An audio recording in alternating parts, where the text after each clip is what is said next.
Thank you for calling the SL Hope Desk. This is Katia. How may I help you? Good morning. Hello, good morning. Yes, sir. Kasi kahapon pa kami walang internet. Ano bang problema? Kasi sa San Andres area, sabi ka sa amin kahapon, meron no problema sa area. Hindi Okay. ko ba naayos yun? For a while lang po, check ko lang po, sir. Kunin ko muna yung PL number nila or yung telephone line connected sa DSL. 5610695. 2695. Sino po sila? Raul Bacalzo. Sir Raul, for a while lang po, hold ko lang po kayo sa line. Verify ko lang po. Okay. Okay, thank you. Thank you for waiting, Sir Raul. Yes. Okay, Sir Raul, as I check po, may ginagawa pa rin po kasing software upgrading dun sa area niyo po dun sa Paco. Oo.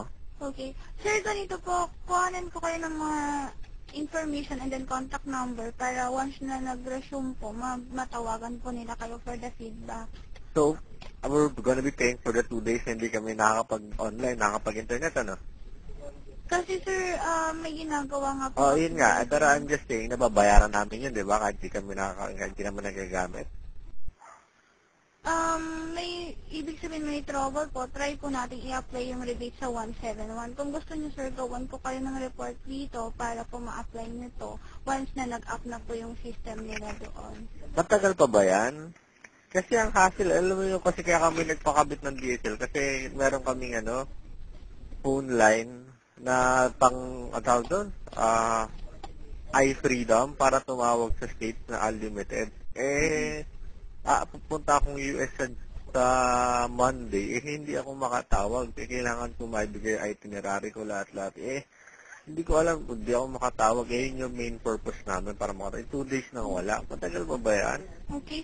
Sir, hindi ang hassle pasensya na po sir, pero Hindi, kasi ang point ko, babayaran namin yung 2 days na yun. Tapos hindi naman namin paggamit. Diba? Can I speak to your supervisor? Please? Mga 9 pa po sila darating, sir.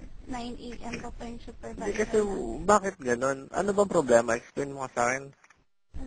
May ginagawa po kasi din ng software dyan sa area na po. Oo. Yun lang po yung binigay sa aming advisory. Kaya yun lang po yung masasabi ko sa inyo. Kaya nga, ang point ko lang, bakit ang tagal kahapon pa Tapos babayaran namin.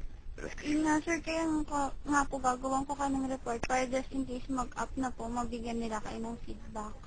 Hindi ka makakapagbigay, hindi ba nagbigay kung gaano katagal? Kasi kailangan ko na, alis na ako sa Monday, hindi ako makatawag sa mga maghihintay sa akin doon. Hindi pa po sila nagbibigay ng feedback, sir. Bali, i-email po kasi kasi dito sa DSL po. Ang sabi nila sa amin kahapon, magagawa na. Hanggang ngayon, wala pa. Hindi lokohan lang yun. Niloloko lang kami, sinasabi lang Ang sabi sa amin kahapon, magagawa na ba hapon yesterday. Kaso, naghihintay kami kasi nga kailangan namin tumawag sila. Wala, tinetext na ako, wala pa ba yan? Kailangan na ako makausap. Okay, hindi pa po siguro tapos sir kasi i-email Kaya nga po sabi sa nga amin. kahapon, matatapos na dapat. Tapos wala pa ngayon. Wala pa po sir, wala pa pong email sa amin na na-restore na po. So, problema ko na yun. Tangina naman. Binabayaran namin yan. Tapos, Putang ina mo rin, ba't ka magmumura? Wala akong magagawa kung mo, asa yung supervisor mo? 9 pa nga po siya darating. Ano pangalan mo? Kati po. Kati ano? Rosana po. Putang ina mo Bakit po? Ba't po kayo? Mumurahin. Tangina kami na sa lalakas na lumumurahin. Catherine Rosana? Hindi ko po kayo minura, sir. Kasi, sir, nagmumura po kayo. Hindi ko po kayo Kasi, minura. I have the right. Nahahasal kami. May problema ka? Yun nga, sir. Putang Wala ina mo po. Putang ina mo Anong pangalan mo? What's your full name? Hello? Hello? Hello? Sir Raul, wag naman po kayo magmura. Anong name mo? Sabi mo name mo. Catherine Rosana po. Catherine Rosana. Kasi I have the right. Kasi Opo, sir, nahahasal naiintindihan kami. ko Ba't nga po. mumurahin mo ako? Nahahasal ka ba?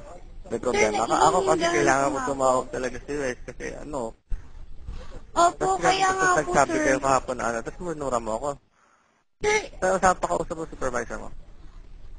sir, wala po. Sir, ba't niyo po Tangina mo, ako minamura? Wala po kayong karapatang murahin ako kasi trabado na kami dito. Ba't niyo po ako minamura? Hindi kita minura ka na, sabi ko, tangina naman, hassle. Wala akong sinabi putang ina. Tapos nagmura ka, minura ka, putang ina mo rin. Ikaw yun, putang ina mo, tumahimik ka. Putang ina mo, tumahimik ka. Ikaw yung nagsabi na putang ina mo. Ang sabi ko, tang ina, hassle. Ang sabi nyo, maayos na kapon. Wala akong sinabi, tang ina mo. Expression yung tang ina, nagalit ako. Kasi na-hassle ako. Tapos ikaw, minura mo ako. Kaya ikaw ang nauna. So, huwag mo akong sasabihan ng ganyan, ha? Huwag kang iiyak-iyak. Tang ina. Hello? Hello? Hello?